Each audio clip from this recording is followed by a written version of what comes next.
Maayong buntag, mayong adlang Lunes sa mga kasama, maayong buntag, Radyoman Maisel.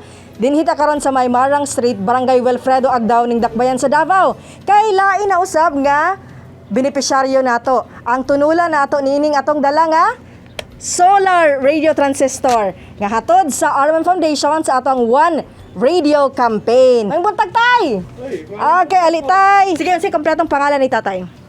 Rogelio Guerra, Si Tatay Rogelio Guerra. Pila edad? 75. 75 years old. Okay. Tay, unsa man imuhang trabaho karon on? Kuha na ba unsa kalingawan nimo kay senior citizen naman ka? Juan, manuro lang gihapon ng mga damit ng mga bata. Oy, gasuri si tatay ug mga sanina mo nang ginabaligya nimo? Oh, gapamaligya ka. Asa mang mga area pud nimo pabaligya ni tay? Padayo-dayo sa parte oriental, sa kuan parte Dugay na nimo ni ginahimo. sukad magkungkum muna yung trabaho. Oo, sige. Tay, kani hatod sa Araman Foundation sa One Radio Campaign.